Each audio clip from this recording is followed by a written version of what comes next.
Join বন্ধুরা। তো আজকে আমাদের 10 নম্বর ক্লাস শুরু হচ্ছে, ঠিক আছে। আশা করছি তোমরা সব প্র্যাকটিস সেটগুলো ভালো করে করছো আর নোটসও বানাচ্ছ, ঠিক আছে। চলো প্র্যাকটিস সেট শুরু করা যাক। দেখো আমাদের 1 নম্বর প্রশ্ন কি বলছে না, কোন ভৌতিক রাশির তুলনামূলক মান নির্ণয় করাকে কি বলা হয়। ঠিক আছে, মানে কোনো ভৌত রাশির তুলনামূলক মান এ সমস্ত নির্ণয় করাকে কি বলা হয়, পরিমাপ বলা হয়। ঠিক আছে, পরিমাপ মানে মেজারমেন্ট, পরিমাপ। ঠিক আছে, গুরুত্বপূর্ণ হচ্ছে আমাদের কি না, ভৌত রাশির মান নির্ণয় করার প্রক্রিয়াকে পরিমাপ বলা হয়।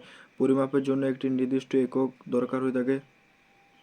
পদার্থবিজ্ঞান সব পরীক্ষায় পরিমাপের গুরুত্ব থাকে। তো এই জিনিসগুলো কি করবে, একটু দেখে রাখবে ভাই, ঠিক আছে।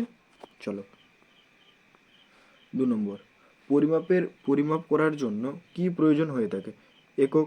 ঠিক আছে, অপশন বি, পরিমাপ করার জন্য কিসের প্রয়োজন হয়ে থাকে, এককের। ঠিক আছে, এককের। তাহলে গুরুত্বপূর্ণ কি না, কোনো রাশির মান প্রকাশ করতে একক দরকার হয়, আর একক ছাড়া পরিমাণ সম্পূর্ণ হয় না। এটা তোমাদেরকে কালকেও বলেছিলাম আমি, ঠিক আছে। তাহলে একটু দেখে রাখে ভালো করে।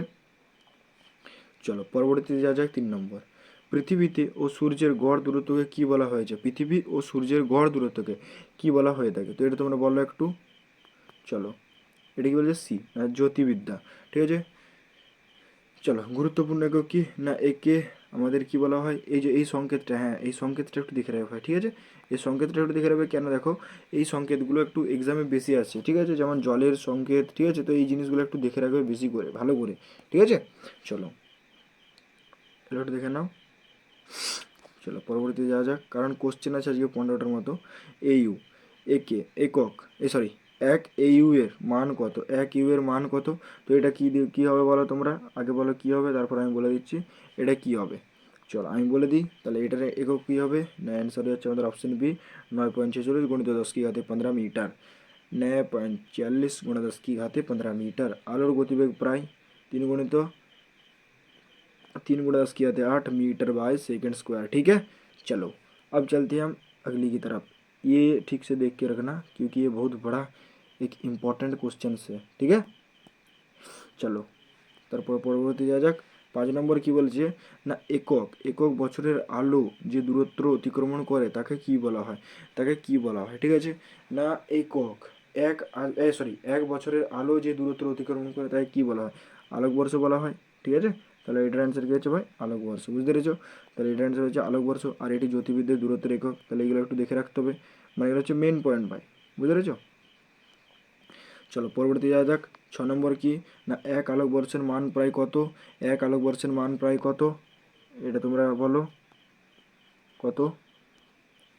চলো পরবর্তীতে যাওয়া যাক, এটা অ্যান্সার হয়ে যাচ্ছে আমাদের অপশন বি, 9.46 गुणा 10 की घाते 15 मीटर।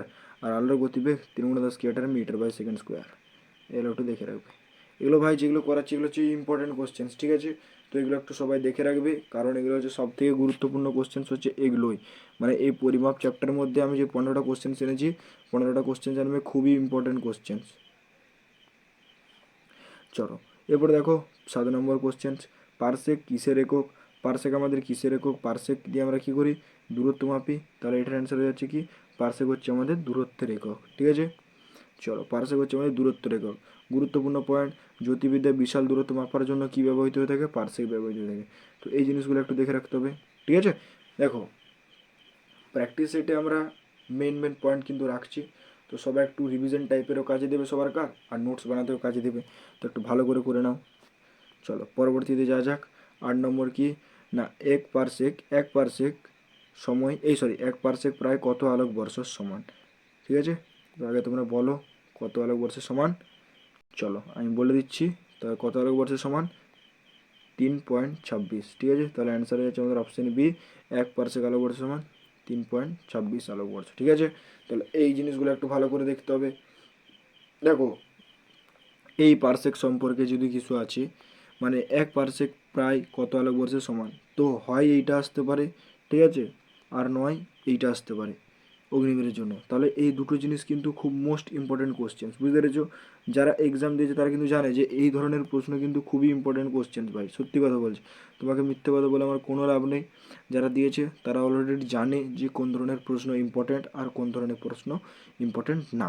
ঠিক আছে, লেট না করে আমরা একটু তাড়াতাড়ি শেষ করব। তাড়াতাড়ি মানে বলতেই পারছো, যেটা সময়ের মধ্যে। লাইভ দেখো আমাদের একটা ব্যাচ আছে লাইভ প্লাস রেকর্ডেড ক্লাস, যদি এই ব্যাচটা নিতে চাও নিয়ে নিতে পারো। লাইভ প্লাস রেকর্ডেড ক্লাস, ঠিক আছে, all subject class PDF notes 20টা মক টেস্ট 1 ইয়ার ভ্যালিডিটি, এই নাম্বারে কন্ট্যাক্ট করে না।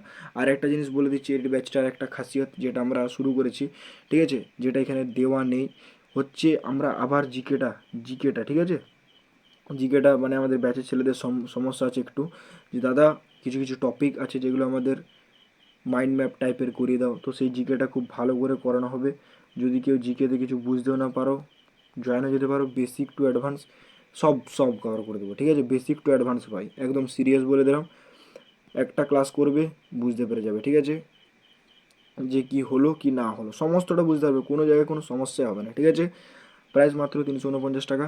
আর একটা জিনিস বলে দিয়ে ব্যাচে যেটা দেওয়া নেই, সেটা হচ্ছে আমাদের 6 নম্বর হচ্ছে মেন্টরশিপ। মেন্টরশিপ মানে কি দাদা, দেখো ধরো তুমি, উদাহরণ দিচ্ছি বলছি না, বোঝানোর ব্যাপারটা, যে ধরো তুমি আমাকে ফোন করলে যে দাদা আমি আজকে নতুন করে শুরু করলাম, তাহলে কীভাবে করব, ঠিক আছে, তখন তোমাকে আমি গাইড করবো, ওটাকে বলা হয় মেন্টরশিপ, বুঝতে পেরেছো, তখন তোমাকে গাইড করছি এরকম এরকম করে করতে হবে ভাই, নতুন করে এই করে শুরু করতে হবে, সেটা হচ্ছে মেন্টরশিপ। তো সেটা আমরা নিজেরা যখন খুশি ফোন করতে পারে, ব্যাচের খাসিয়াত হচ্ছে এটাই, যখন খুশি ফোন করো, কোনো সমস্যা নেই। চলো এরপরে দেখো 149 টাকায় আমাদের পিডিএফ ব্যাচ আছে, তো পিডিএফ ব্যাচে যারা জয়েন হতে চাও হয়ে যেতে পারো। Chapter wise note, GK and জিএসের 20টা mock test, current affair, handwritten notes, GK and GS 1 year validity, ঠিক আছে। তো 149 টাকায় নোটস আর মাইন্ড ম্যাপ, যেটা আমরা ব্যাচে নতুন করে শুরু করব, সেই ব্যাচের পিডিএফও তোমরা পেয়ে যাবে, সেই ব্যাচের পিডিএফ এই ব্যাচে পেয়ে যাওয়া হবে, পিএফ দিয়ে দেওয়া হবে, ঠিক আছে, মাইন্ড ম্যাপ। আর আমাদের দেখো এই 20টা মক টেস্ট যারা ব্যাচটা নেবে তাদের জন্য কি এটা ফ্রি, ঠিক আছে, মূলত যারা ব্যাচটা নেবে তাদের জন্য এটা পুরোটা ফ্রি দেওয়া হবে। তো যারা ব্যাচটা নিতে চাও নিয়ে নিতে পারো, যারা মক টেস্ট নিতে চাও নিয়ে নিতে পারো, যারা আমাদের পিডিএফ ব্যাচ নিতে চাও তারাও নিয়ে নিতে পারো। সমস্তটা বলে দিলাম কী কী না কী কী, সবটাই বলে দিলাম। তাহলে এসআই পদ্ধতির পুরো নাম কি, এসআই পদ্ধতির নাম কী হবে বলো তোমরা, ইন্টারন্যাশনাল সিস্টেমস অফ ইউনিটস, ঠিক আছে। তাহলে এটার অ্যান্সার কী হচ্ছে, ইন্টারন্যাশনাল সিস্টেম অফ ইউনিটস। তো এই জিনিসটা একটা বিরাট ইম্পর্টেন্ট কোশ্চেন্স, তো এটা একটু ভালো করে দেখে রাখবে ভাই, স্টার দিয়ে রাখো, এটা একটা বিরাট ইম্পর্টেন্ট কোশ্চেন্স। আর একটা যেটা আছে, এটা এসআইএসসি স্থাপনাটা, ঠিক আছে, ইন্টারন্যাশনাল সিস্টেমস অফ ইউনিটস, ঠিক আছে, গুরুত্বপূর্ণ, এটি আন্তর্জাতিক একক পদ্ধতি, ঠিক আছে। তো আন্তর্জাতিক একক পদ্ধতি কোনটি, এসআই, এটি আন্তর্জাতিক একক পদ্ধতি, ঠিক আছে, মানে এটার ইয়েটা বাংলাটা। চলো এসআই, এসআই পদ্ধতি, এসআই পদ্ধতি কোন পদ্ধতির উন্নত সংস্করণ, ঠিক আছে। তো এটা আমাদের এটা হচ্ছে এমকেএস পদ্ধতি, এমকেএস, ঠিক আছে। তো এটা হচ্ছে অ্যান্সার সি, ঠিক আছে। আর তোমরা এই জিনিসগুলো হোমওয়ার্কে দিয়ে রাখলে তোমাদেরকে, সিজিএসটা হোমওয়ার্কে দিয়ে রাখলাম। আর আমি এটা হচ্ছে ফুট পাউন্ড সেকেন্ডস, ঠিক আছে, এটা আমি বলে দিলাম ফুট পাউন্ড সেকেন্ডস। চলো এরপরে দেখো এমকেএস পদ্ধতি, এমকেএস यानी মিটার কিলোগ্রাম সেকেন্ড, ঠিক আছে। তো এটার ফুল ফর্মটা দেখে নিলাম, এবার একটু দেখে রাখবে ভালো করে ভাই। চলো পরবর্তীতে যা যাক, এবার হচ্ছে 11 নম্বর, এসআই পদ্ধতি কোন সালে গৃহীত হয়, যেটা বলছিলাম এতক্ষণ ধরে, ঠিক আছে। তো এটা কোন সালে গৃহীত দেখে নিচ্ছি আমরা, 1960 সালে, ঠিক আছে, গুরুত্বপূর্ণ, আন্তর্জাতিক পদ্ধতি 1960 সালে গৃহীত হয়ে থাকে, আন্তর্জাতিকভাবে 1960 সালে গৃহীত হয়ে থাকে। 12 নম্বর, অডিওমিটার দিয়ে কী মাপা হয়, অডিওমিটার, অডি গাড়ি আমাদের স্পিড, তাহলে দূরত্ব মাপা হয়, মানে এটা মনে রাখা ট্রিক। তাহলে এটার অ্যান্সার হচ্ছে আমাদের অপশান বি, ঠিক আছে। তাহলে অডিওমিটার দিয়ে কী মাপা হচ্ছে, আমাদের দূরত্ব মাপা হচ্ছে, বুঝতে পেরেছো, দূরত্ব মাপা হচ্ছে। এবার যানবাহনের অতিক্রান্ত দূরত্ব মাপা হয় কোন যন্ত্রের সাহায্যে, আমরা জানি অডিওমিটারের সাহায্যে। তাহলে এই জিনিসগুলো একটু ভালো করে দেখতে হচ্ছে, ঠিক আছে। দেখো প্র্যাকটিস সেটটা মূলত হচ্ছে এখানে কী রাখছি আমরা, ইম্পর্টেন্ট কোশ্চেন্স, ঠিক আছে। তো সবাই ভালো করে একটু করবে, যারা দূর আসছো দেখো, কোনো সমস্যা নেই, বন্ধুদেরকে শেয়ার করে দাও, ব্যাচ নেওয়ার হলে ব্যাচ নিয়ে নাও, কোনো সমস্যা নেই ভাই, ঠিক আছে। যদি তুমি অন্য জায়গা থেকে পড়ছো তাও পড়তে থাকো, কোনো সমস্যা নেই, বুঝতে পেরেছো। কিন্তু জিনিসগুলো যেখান থেকে করবে ভালো করে করবে, আর বারবার রিভিশন করবে, যেখান থেকেই করো না কেন। আমি দেখবে বারবার একটা কথা বলে থাকি, যে মেন হচ্ছে রিভিশন, রিভিশনটা হচ্ছে সবার আগে দাও ভালো করে, ঠিক আছে। দেখো বই তো অনেক কিছু পড়া যাবে, কিন্তু মনে রাখা কটা যায়, একটা সত্য কথা বলো, মনে রাখা কটা যায়। তো সেই জন্যই বলবো, যেখান থেকে পড়ছো ভালো করে পড়ো, কিন্তু পড়াটাকে রিভিশন দাও, মেন হচ্ছে রিভিশন, ঠিক আছে, রিভিশন দাও, মেন হচ্ছে রিভিশন, ঠিক আছে, মেন জিনিস হচ্ছে রিভিশন, ভালো করে দাও। বই একটাই রাখবে, বই হোক বা নোটস হোক, যেটা তোমাদের কাছে থাকবে সেটাকে অ্যাক্টিভ রাখবে, দিয়ে বারবার বারবার বারবার রিভিশন দাও, ঠিক আছে? চলো 13 নম্বর কি, হাইগ্রোমিটার দিয়ে কী মাপা হয়? তাহলে হাইগ্রোমিটার দিয়ে কী মাপা হচ্ছে দেখে নিই আমরা। হাইগ্রোমিটার দিয়ে কী মাপা হচ্ছে? আর্দ্রতা, ঠিক আছে? তাহলে হাইগ্রোমিটার দিয়ে কী মাপা হচ্ছে আমাদের? আর্দ্রতা, ঠিক আছে? চলো পরবর্তীতে কী হচ্ছে, বাতাসের জলীয় বাষ্পের পরিমাণ পরিমাণ মাপে আমাদেরকে, হাইগ্রোমিটার। চলো পরবর্তীতে যাওয়া যাক। 14 নম্বর, ব্যারোমিটার দিয়ে কী মাপা হয়? ব্যারোমিটারটা তোমরা আশা করছি সবাই বলতে পারো, তো এটা আমি হোমওয়ার্কে দিয়ে রাখলাম, ঠিক আছে? দেখো এত প্র্যাকটিসের পর্যন্ত কেউ থাকে না, কিন্তু যারা আছো তাদেরকে অনেক অনেক অনেক অনেক ধন্যবাদ, ঠিক আছে? তো এই রে, চলো অ্যামোমিটার দিয়ে কী মাপা হয়?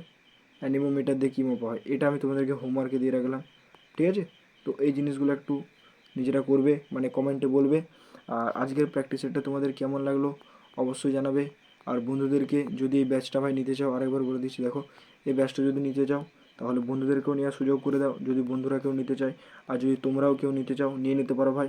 লাইভ প্লাস রেকর্ডেড ক্লাস, ঠিক আছে? All subject class, PDF notes, 20টা ফুল মক টেস্ট পাবে, 1 ইয়ার ভ্যালিডিটি। আর আমাদের নতুন করে আবার জিকেটা শুরু করা হচ্ছে, ঠিক আছে? জিকে যে টপিকগুলো সমস্যা আছে সেই টপিকগুলো করিয়ে দেওয়া হবে।